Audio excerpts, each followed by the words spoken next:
in Champions League. Because if you go back, they tied to Feyenoord, which is not a low tier team, but it's a Netherlands. It's a lower league than Manchester City.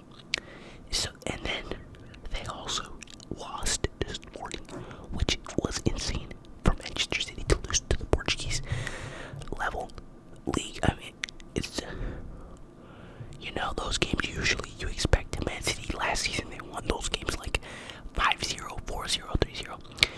Then they go ahead and lose against Manchester United in the dying moments of the game against their rival. Now,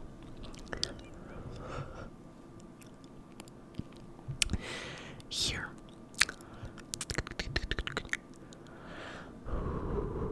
I genuinely, someone said it all started with the sacking of Ten Hag. Nah, come on now. Look, Manchester City, I think they are going to get back on track to winning. But let me count how many injuries they have on the team. No, I already know that they have Rodri. But what they could do is seriously, in January, they're gonna need a splurge. They're gonna need a splurge for top players. Top players. Because Gundogan is not cutting it. Who else is not cutting it?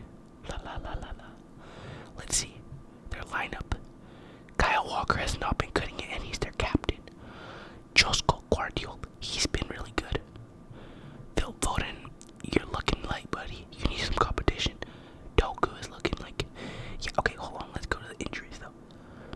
So, Rodri is out. Nathan Ake is out. John Stones is out. Akanji is out. That's literally. And then Rico Lewis was suspended. That's 1, 2, 3, 4, 5. 5 out of 6.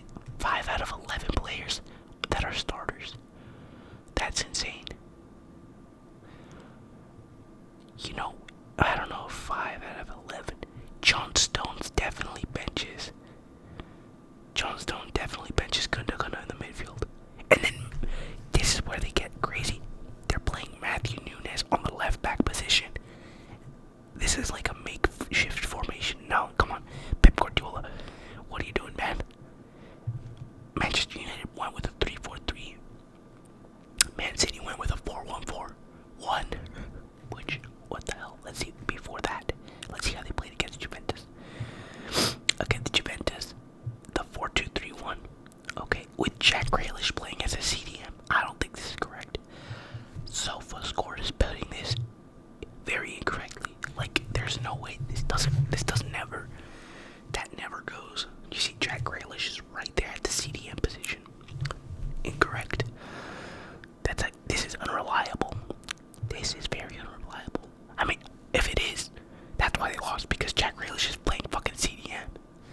Here we go. Look at this. Bernardo Silva playing CDM. Yeah, this is not. I don't think this is how they play. I believe. It ends up being like a 4-1, 5-1. With Ilkay Gundogan being the only midfielder, which is insane because they're literally, this team doesn't work. This team, you can see how dysfunctional it is. Just like how with Barcelona last season, you clearly, you needed a midfielder in the middle. You needed a fullback. Like, you just go and you look at Liverpool's team, and Liverpool is just absolutely, they have the players that they need in the right spot. No funky systems.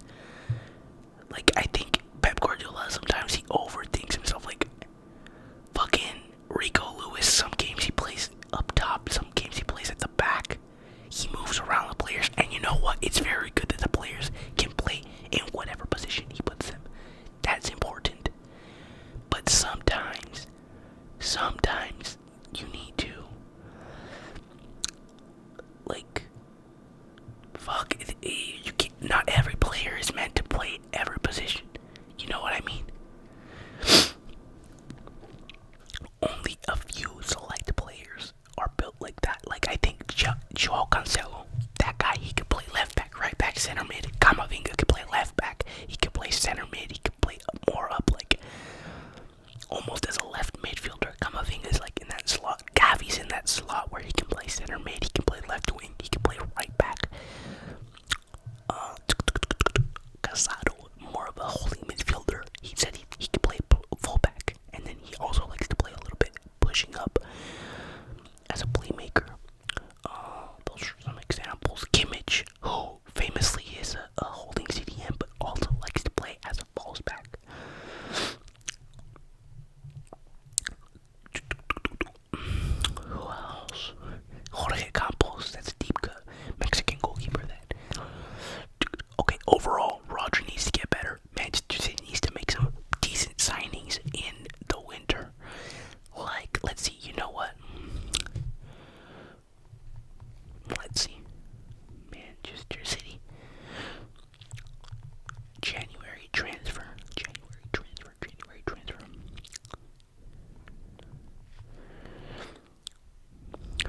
imagine a Grealish and Kavra switch, or like a Doku and Kavra switch.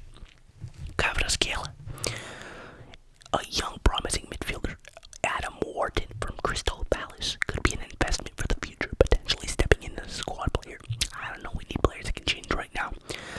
Ederson from Atlanta, another midfielder on the radar, not to be confused with City's Ederson, goalkeeper. Nah, you know what? I honestly really like Bruno Guimaraes. He's on the list for January, and then let's see, who else? Adam, release clause, motherfucker, it's too late. Wow. Guimaraes won't happen in January, however, it would absolutely happen in the summer. Oof, it's gonna be tough, but if Manchester City is like really, they're like, put the money on the table, fuck it. Man City will reportedly look to beat Barcelona, Liverpool, and Real Madrid to cover Scala. Okay, look at that. That's a good one. So that's looking very likely. And then another move is Juma Ba. Let's see.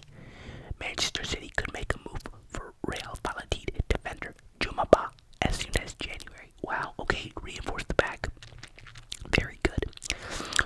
Manchester City, you can't win a game if you have no defense or midfielders. Manchester City needs a new TM, a center back, and a right back by January if they want to finish at least top 3 and go far in the UEFA Champions League. Kyle Walker is past his prime. The midfielders physically cannot keep up, and they keep missing a solid center back. Wow. See, people are, and then just people putting in their opinions. Why did they let Gonzalo leave in the first place? Walker's the best. He should be offered a lifetime contract. Thought Diaz and Ake were better than Van Dijk, according to City fans. They have Pep. You have Dan Burn for $40 million in January when Botman is back fit. Yeah, spend another $200 million.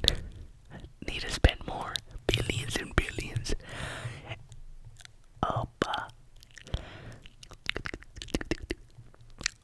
You know what? Overall, let's see. An ideal window for a Manchester City fan would be Anton Robinson, best left back in the league. Would allow Guardiola to cover more at center back. Provides a different threat down the left. Really good pace and physically can also play in the back 3 in the build-up. The second, Bruno Guimaraes, another one. Again, he pops up. He has exactly what City need. He has great legs and energy in the midfield. Does really well to control the midfield while he provides goal threat higher. And play as a 6, he leads